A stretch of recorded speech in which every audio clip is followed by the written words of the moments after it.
மலை கிராமத்தில் அருண் என்ற சிறுவன் வாழ்ந்தான். அவனுக்கு ஒரு பெரிய கனவு இருந்தது.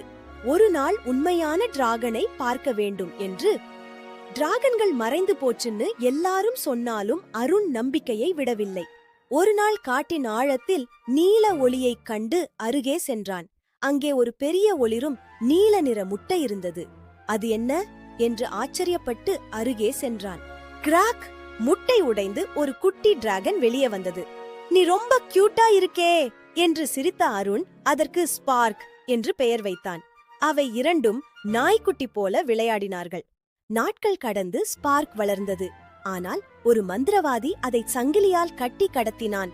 என் நண்பனை நான் கண்டிப்பாக காப்பாற்றுவேன் என்று அருண் துணிச்சலுடன் கிளம்பினான். கோட்டைக்குள் நுழைந்த அருண் ஒளிரும் வாளால் மந்திரக்கல்லை உடைத்தான். சங்கிலிகள் சிதற ஸ்பார்க் விடுதலையானது. ஸ்பார்க், உன் சக்தியை காட்டு என்றான் அருண். ஸ்பார்க்கின் தீ ஒளியில் கோட்டை தூளானது. மக்கள் அருணையும் ஸ்பார்க்கையும் ஹீரோக்களாக கொண்டாடினார்கள். உண்மையான நட்பும் தைரியமும் சேர்ந்தால் எதையும் வெல்லலாம். அருணும் ஸ்பார்க்கும் என்றும் நண்பர்களானார்கள்.